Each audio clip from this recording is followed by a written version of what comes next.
guys, welcome back to another video. We're standing in, I'm kneeling, in high tunnel number 1.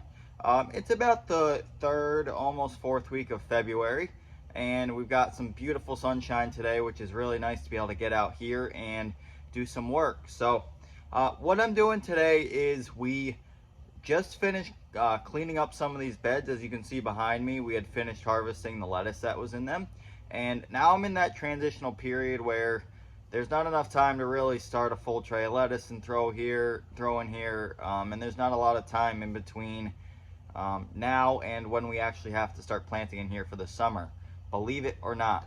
The reason for that is that we're still not, we are above that 10 hours of sunlight per day, but it's very, very minimal, and it's cold obviously still, so things aren't going to be growing that fast, at least for the next month in here still. But what we're doing is we're rotating these beds around, and we're going to plant some short season crops like radishes. I'm going to do some beets. I'm going to try some short day carrots, and then we did Swiss chard in the other tunnel.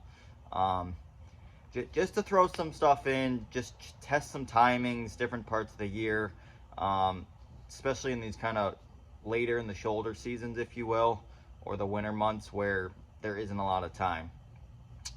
What I want to talk about is the bed prep a little bit, and I know I've just done some videos on it, but I want to talk a little bit about what I'm actually doing. I've kind of honed it down to what works and what hasn't worked. So what we do is, these beds are 3 feet wide, the 3 behind me. What we do is we take our BCS rototiller and we just rototill these beds in at least once, depending on what was there previous, or like if we had a long crop in here throughout the summer, we might go through the bed twice, because we're really trying to fluff up that soil and get it workable to do what we want to do in here. I don't love the rototiller, but it's the easiest, the most efficient thing to do in these smaller spaces when you can't really be flipping or tilling the soil that well. And high intensity, like no-till and such in high tunnels, is kind of difficult as well. Because you want to try to rotate that soil. Any nutrients that might be kind of sticking on the top, you want to try to incorporate it, because there isn't a lot of moisture in here, as a lot of you know, and so you can have buildup of different nutrients because it's not leaching. So the more we can kind of rotate that soil, even if it's in that top 6 inches, it'll help break things up. So if we're going to transplant something, boom, we're done. The rototilling's great. We've got a nice fluffy 6-inch bed. You can dig your hand right in it and plant, which is awesome. But what we're doing here is we're planting small direct seeded crops, carrots, beets, and radishes, like I just said. So what I figured out is we have this, I'll show you in a minute. We have this, I don't know, it's probably 2.5 foot wide roller, just a metal roller. You can fill it with water if you want. It's probably made back in the 60s. We use it for seeding grass out in the lawns and whatever. But what I figured out is I'll take that. You can see there's kind of 2 lines in here. Why am I so bad with the hand thing? Right here, there's a line here, so it doesn't quite cover the full bed. Totally fine. The rototiller doesn't either. But what we're doing is we're rolling this roller over the bed once, twice, maybe even 3 times, depending on what we're seeding. And what that does is it gives a nice firmed, at least 2-inch layer, 3-inch layer out of that 6 inches to seed into, which is giving us a nice firm bed, nice seed to soil contact, which is making planting very easy and efficient. So I kind of dialed that in. I just flipped 4 beds in probably less than half an hour by myself. I've gotten really good with turning the rototiller around in the tunnels. The biggest thing to think about is you're working in small spaces. So the equipment's obviously smaller, but you don't have a lot of turnaround room, and you want to use the full length of these beds to get your yield out of it, get your space out of the space. Get your space out of the space, right? So yeah, we're going to bring the Jang seeder in, and we're going to do some bed planting here. I don't know, what do you want? Carrots, radishes, beets? Beets, carrots, radishes, I don't know. We'll figure it out. We'll be back. Just wanted to show you guys our vintage roller that we firm our beds with. I have no clue how old this is, but it it really does a nice job. If we can look right here, you can see I take my hand and I'm giving that pretty good pressure. You can see that it's not really digging deep. I mean, I can take my finger and push right into here, which is what we want. But that bed is firm and ready to plant, so let's get to it.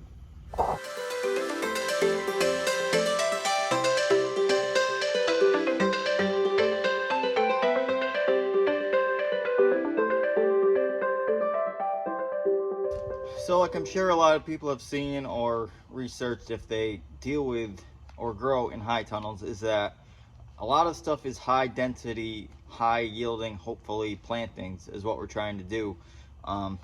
So my last bed here is Arugula. This seed is so tiny. You won't see it in my fingers, but it is so tiny. We're seeding this with our Jang like we did the others. You can see behind me, I'll do a quick close-up video picture after. But we are seeding this Arugula at about an inch, probably half an inch in row, which is probably pretty standard. It might be a little closer, but we're also doing 7 rows across here. There's like no room for cultivation in between, and that's kind of what we want.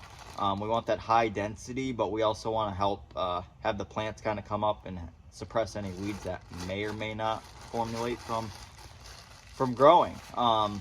But we're also looking for that high density like I was talking about. So it's tight. We can fit 7 rows. This wheel is probably about 2 inch. It's probably 3 inches wide. It's about this wide on the 36-inch bed. Between a little bit of room in between each row, it works out pretty well. And when you come to harvesting, it works pretty well to harvest as well. So it depends on the roller you're using with your Jang seeder as well. I used a bigger roller on one of my last plantings, and there was just way too much population. The plants were like overcrowding themselves, and I wanted to see if it would work out and get a better yield. This seed's cheap enough to play around with. But I'm going back down to the other roller I had. It's the one I use for radishes. This isn't the perfect seed roller for arugula, but it works. I'm not going to go buy a $60 roller for a 72-foot bed of arugula. Not worth it to me. And it works just fine. So we're going to plant this last bed. Have fun watching.